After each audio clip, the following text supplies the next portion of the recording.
tous, merci d'être au rendez-vous pour cette première édition de la semaine. Voici les titres qui font l'actualité de ce lundi 10 septembre. Notre édition sera en majeure partie consacrée à la rentrée scolaire. Les élèves de la Principauté ont repris le chemin de l'école ce matin. Tour d'horizon dans ce journal. Nous reviendrons sur la visite officielle de Son Altesse Sérénissime le Prince Albert II en Chine et l'inauguration de l'exposition Prince et Princesse de Monaco, une dynastie européenne à la Cité interdite. Et enfin, samedi était célébrée la journée mondiale des premiers secours. À cette occasion, la Croix-Rouge monégasque et ses partenaires ont proposé une série d'ateliers autour de cette thématique. Et comme vous pouvez le découvrir, la famille princière était présente. L'heure de la rentrée a sonné pour les 5749 élèves de la Principauté avec quelques nouveautés comme a pu le développer sur notre antenne Isabelle Bonal. Le directeur de l'Éducation nationale de la jeunesse et des sports était tout naturellement présente ce matin pour la reprise des cours. Vous le voyez d'ailleurs sur ces images. Dans un premier temps, Isabelle Bonal a assisté à la rentrée des CM1 à l'école de la Condamine où le code vestimentaire a été généralisé à l'ensemble des classes du CP au CM2. Isabelle Bonal s'est également rendue sur le Rocher pour la rentrée des enfants de l'école François d'Assise Nicolas Barré.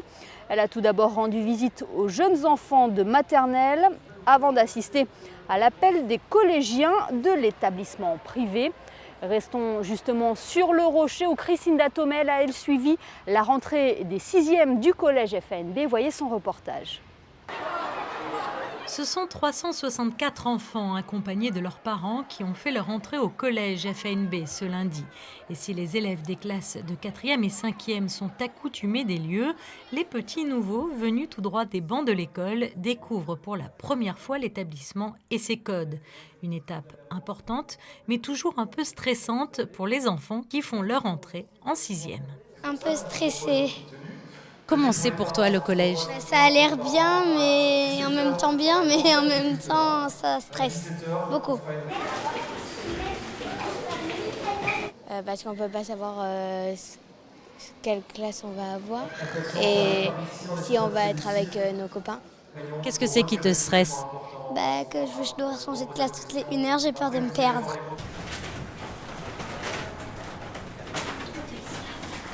Les enfants qu'on essaye d'accompagner un petit peu plus encore que les autres, c'est-à-dire que comme en plus il y a beaucoup de nouveautés pour eux dans les changements, dans les nouveaux emplois du temps, ils ont l'habitude d'avoir un instituteur, là ils ont beaucoup de professeurs, ils ont l'habitude d'avoir une salle, là ils ont plusieurs salles.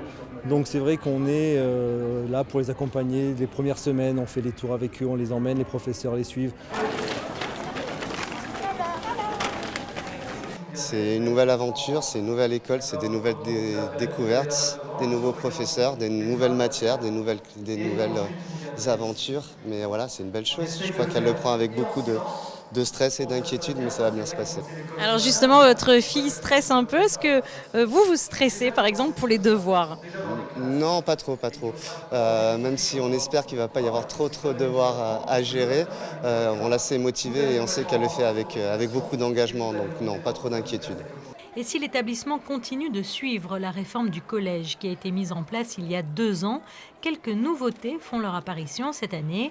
Au programme, la santé avec des formations secourisme, la culture avec des sorties pédagogiques et l'éducation civique, l'alimentation et l'avenir seront aussi au cœur de l'année scolaire. Une année scolaire qui s'annonce déjà très riche pour les collégiens.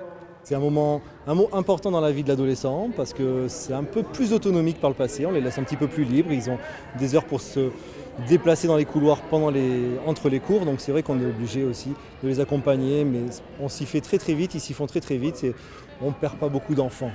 Nouvelle étape donc pour ces jeunes de 6e. Eux aussi ont pris également leur marque dans leur nouvel établissement. Il s'agit des secondes du lycée Albert Ier, une rentrée spéciale pour eux, avec notamment les prémices de la réforme du baccalauréat. Le reportage de Fabien Bonilla et d'Olivier Bonello.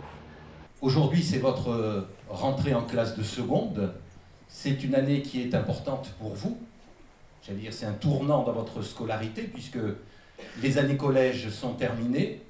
Les années lycée commencent.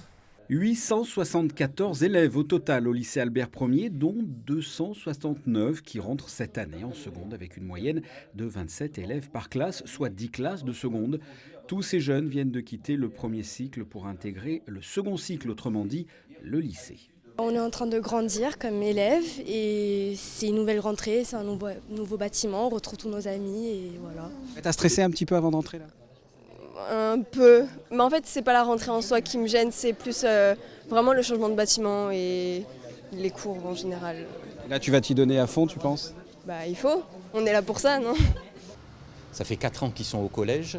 Ils ont passé leur dernière année en 3e où c'était les plus grands du collège. Ils arrivent dans un nouvel établissement où ils se retrouvent être les plus jeunes. Donc ça fait un premier choc. Un deuxième choc, évidemment, c'est qu'ils partent dans l'inconnu. Ils ne connaissent pas les professeurs, ils ne connaissent pas les programmes, ils ne connaissent pas la vie de l'établissement, le fonctionnement. Donc il y a tout ça à découvrir. Nous essayons à notre niveau, au niveau de la direction, au niveau de l'encadrement de l'établissement, de tout mettre en œuvre pour que les professeurs et les élèves soient dans les meilleures conditions possibles pour travailler. Une rentrée particulière pour ces élèves de seconde, c'est la première génération à expérimenter la réforme du baccalauréat en 2021. Donc là, essentiellement, ce qui va changer, c'est que l'année prochaine, en première, il n'y aura plus, dans l'enseignement général, les sections telles qu'on les connaissait jusqu'à aujourd'hui. Première L, première ES, première S. Tout ça, ça n'existera plus. Donc, il y a tout ce travail que nous devons effectuer, et nous avons toute cette année scolaire de seconde pour le faire avec eux, tout ce travail pour les aider à choisir les 3 matières qu'ils vont pouvoir prendre l'année prochaine en première, selon leur projet futur en terminale et en post-bac, pour que les 3 matières qu'ils vont choisir dès l'an prochain correspondent à la formation qu'ils souhaiteront faire plus tard. En attendant ce choix, c'est la rentrée. Après l'appel et l'affectation dans leur nouvelle classe, les élèves sont passés par la traditionnelle photo de groupe. Même si ces jeunes ne se rappelleront pas forcément dans l'avenir de tous les cours par cœur, cette photo de classe leur laissera probablement d'ici quelques années un souvenir impérissable. Voilà pour ce chapitre consacré à la rentrée scolaire en principauté. Nous en reparlerons demain avec notamment la rentrée des tout petits de l'école maternelle Stella. Passons à toute autre chose. À présent, nous vous en parlions la semaine dernière. Son Altesse Sérénissime, le prince Albert II, s'est rendu en Chine pour l'inauguration de l'exposition Prince et Princesse de Monaco, une dynastie européenne à la cité interdite. Le prince souverain a été reçu par le président chinois Xi Jinping au Grand Palais du Peuple. Retour sur cette visite officielle avec nos envoyés spéciaux sur place, Alexandra Pani et Sylvain Péroumal. C'est dans ce bâtiment imposant qu'a débuté la visite officielle du prince Albert II au président Xi Jinping. En 1958, à l'occasion des célébrations du 10e anniversaire de l'établissement de la Chine nouvelle, le Grand Palais du Peuple voit le jour aux côtés de 9 autres grands projets. Depuis, ce lieu fut le témoin de nombreux événements importants de la nation. Le prince Albert II, accompagné d'une délégation monégasque, y a été reçu avec les honneurs militaires. Premier moment fort de cette rencontre, lorsque les 2 hymnes ont été joués par l'orchestre militaire chinois. Le souverain et le président Xi ont ensuite passé en revue un détachement des 3 corps d'armée avant de s'entretenir longuement au cours d'une audience. Ce sera l'occasion de faire un point sur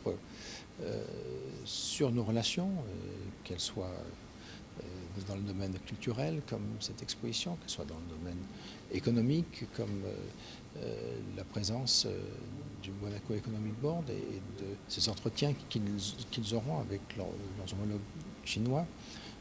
Bien sûr, au point de vue sportif aussi, il y a des relations, et puis au point de vue environnemental.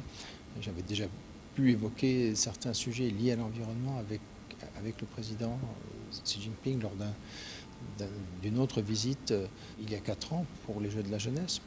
Mais je crois que tout cela fait que nos relations sont excellentes et qu'il y a ce respect mutuel et cette considération qui me touche beaucoup. La Chine, plus grand pays au monde avec plus d'1,3 milliard d'habitants et dont son histoire remonte à plusieurs millénaires, fascine toujours.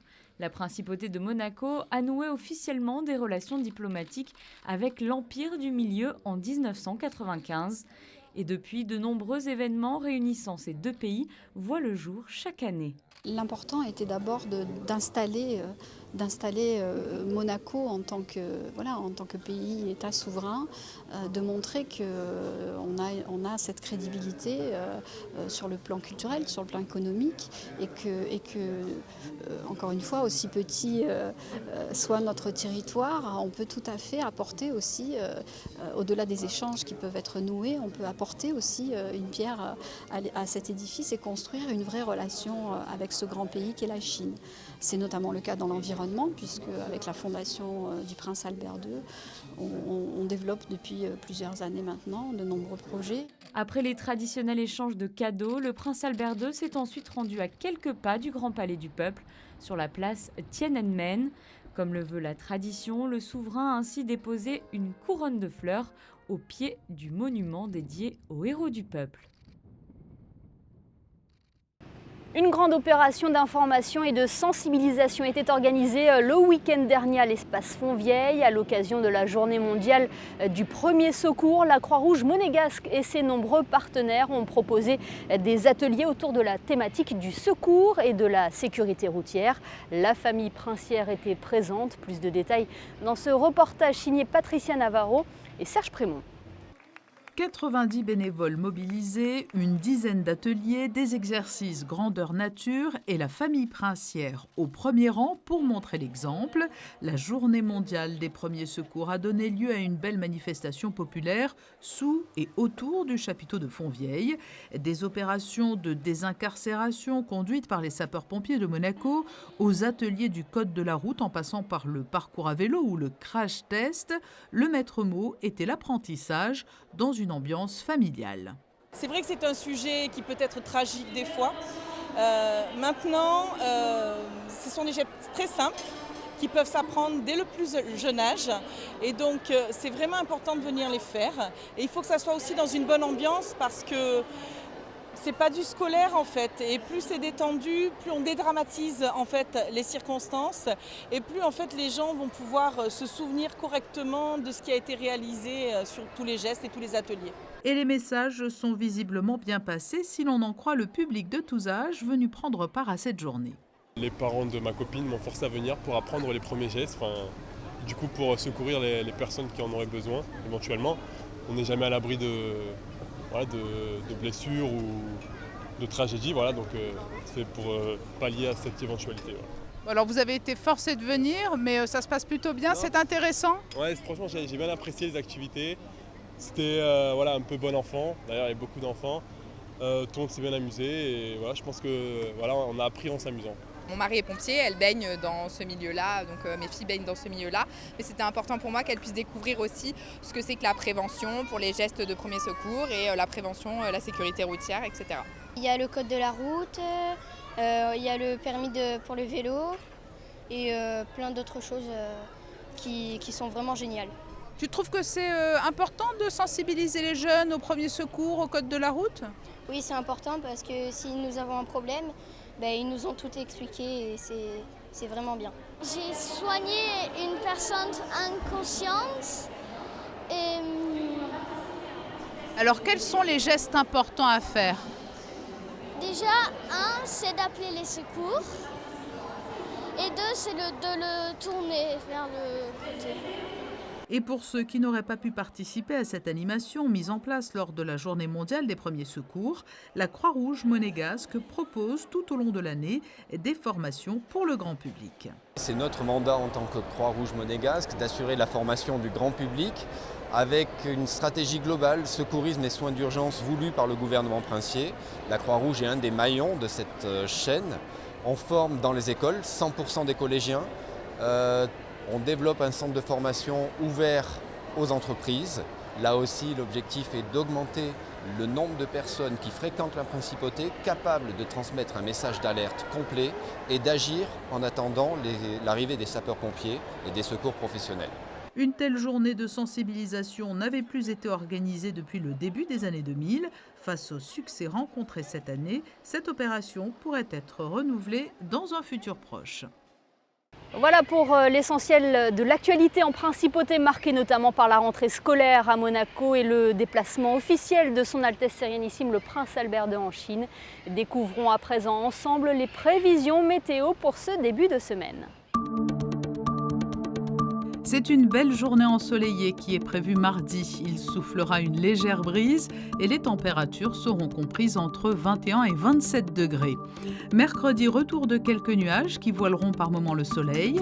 Jeudi, retour possible des gouttes d'eau dans l'après-midi, mais le soleil arrivera tout de même à se frayer un chemin entre les nuages. Vendredi, temps couvert avec quelques éclaircies par moment. La journée sera globalement peu ensoleillée. Samedi, le temps restera couvert et les températures oscilleront entre 20 et 23 degrés. Ce journal est à présent terminé. Merci de nous avoir suivis. Dans quelques instants, retrouvez Frédéric Elion pour toute l'actualité sportive en principauté. Quant à nous, on se retrouve très bientôt sur Monaco Info.